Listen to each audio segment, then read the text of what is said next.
श्री गजानन महाराज व लक्ष्मी मैया की जय। कार्तिक स्नान मोक्ष प्रदान करने का प्रमुख धर्म है। कार्तिक स्नान की पुराणों में बड़ी महिमा कही गई है। कार्तिक मास को स्नान, व्रत व तप की दृष्टि से मोक्ष प्रदान करने वाला बताया जाता है।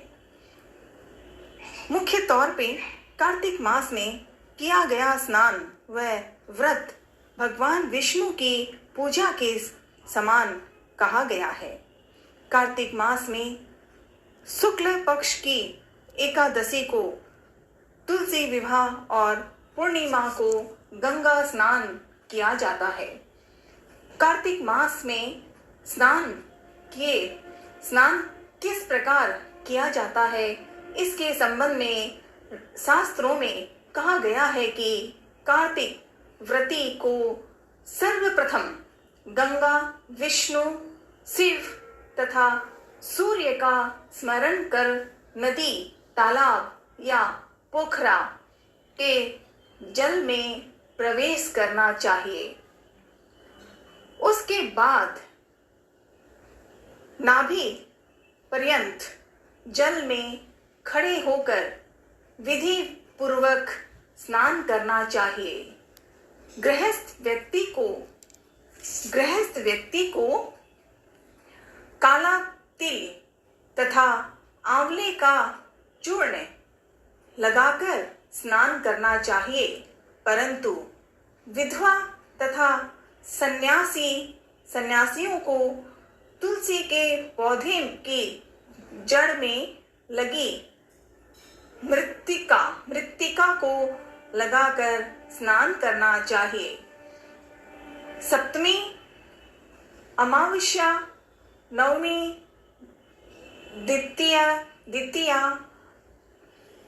दशमी व त्रयोदशी को तिल एवं आंवले का प्रयोग वर्जित है। इसके बाद व्रती को जल से निकलकर शुद्ध वस्त्र धारण कर विधि विधान पूर्वक भगवान विष्णु का पूजन करना चाहिए। यह ध्यान रखे कि कार्तिक मास में स्नान व व्रत करने वाले को केवल नरक चतुर्दशी को ही तेल लगाना चाहिए। शेष दिनों में तेल लगाना वर्जित है। कार्तिक मास में प्रातः सूर्योदय से पूर्व स्नान करके भगवान विष्णु की पूजा करना उत्तम फलदायक माना जाता है। शास्त्रों के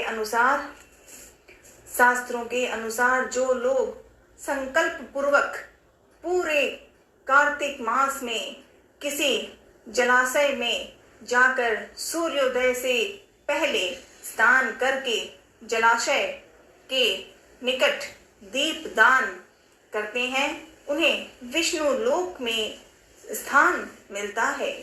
लेकिन कई बार ऐसी परिस्थितियां आ जाती हैं कि कार्तिक स्नान का व्रत बीच में ही टूट जाता है अथवा प्रातः उठकर प्रतिदिन स्नान करना संभव नहीं होता है। ऐसी स्थिति में कार्तिक स्नान का पुण्य फल दिखाने वाला त्रिकार्तिक व्रत है।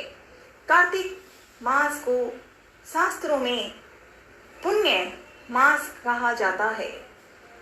पुराणों के अनुसार जो फल सामान्य दिनों में 1000 बार गंगा नदी में स्नान का होता है तथा प्रयाग में कुंभ के दौरान गंगा स्नान का फल होता है, वही फल कार्तिक मास में सूर्योदय से पूर्व किसी भी नदी में स्नान करने मात्र से प्राप्त हो जाता है।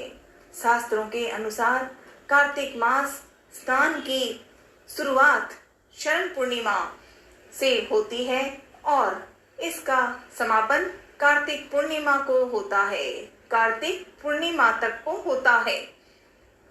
पद्म पुराण के अनुसार जो व्यक्ति पूरे कार्तिक माह में सूर्योदय से पूर्व उठकर नदी, तालाब अथवा तालाब के आसपास जहाँ सुविधा हो स्नान करना चाहिए और भगवान विष्णु की पूजा करनी चाहिए।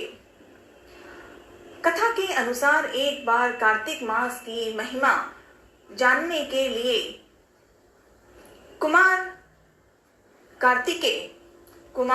कार्तिकेय ने भगवान शिव से पूछा कि कार्तिक मास को सबसे पुण्यदायी मास क्यों और कैसे कहा जाता है। इस पर भगवान शिव ने कहा कि नदियों में जैसे गंगा श्रेष्ठ है, भगवानों में विष्णु, उसी प्रकार मासों में कार्तिक श्रेष्ठ मास है। उसी प्रकार मासों में कार्तिक श्रेष्ठ मास है। इस मास में भगवान विष्णु जल के अंदर निवास करते हैं। इसलिए इस महीने में नदियों एवं तालाब में स्नान करने से विष्णु भगवान की पूजा और साक्षात्कार का पुण्य प्राप्त होता है। भगवान विष्णु ने जब कृष्ण रूप में अवतार लिया था, तब रुक्मिणी और सत्यभामा उनकी पटरानी हुई। सत्यभामा पूर्व जन्म में एक ब्राह्मण की पुत्री थी।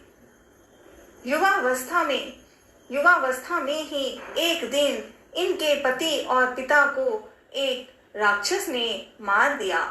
कुछ दिनों तक ब्राह्मण की पुत्री रोती रही। इसके बाद उसने स्वयं को विष्णु भगवान की भक्ति में समर्पित कर दिया। वह सभी एकादशी का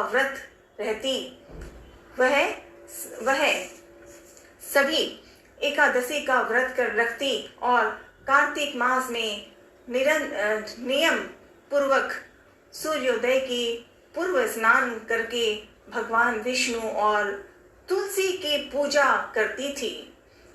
बुढ़ापा आने पर एक दिन जब ब्राह्मण की पुत्री ने कार्तिक स्नान के लिए गंगा में डुबकी लगाई, तब बुखार से कांपने लगी और गंगा तट पर उसकी मृत्यु हो गई। उसी समय विष्णु लोक ने एक विमान आया और ब्राह्मण की पुत्री का दिव्य शरीर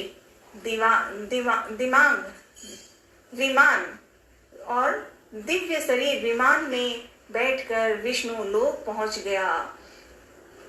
कार्तिक के पूरे महा स्नान, दान,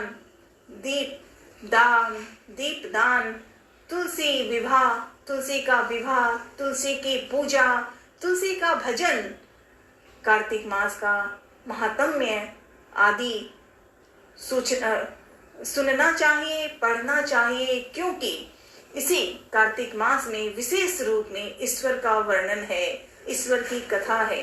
विष्णु भगवान स्वयं प्रत्यक्ष सामने आते हैं, बस सच्ची भावना होनी जरूरी है।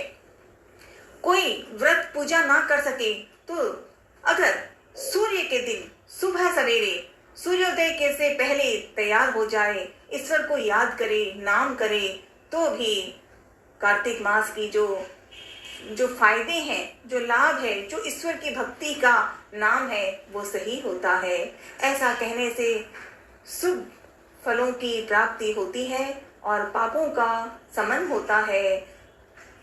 पुराणों के अनुसार जो व्यक्ति इस माह में स्नान, दान तथा व्रत करते हैं, उनके पापों का अंत हो जाता है। जय श्री राम, जय हनुमान, जय श्री राम। विष्णु भगवान की जय। कामाख्या जय श्री राम, जय श्री राम, जय श्री राम। लक्ष्मी मैया और विष्णु भगवान की जय। कार्तिक मास की कथा निराली।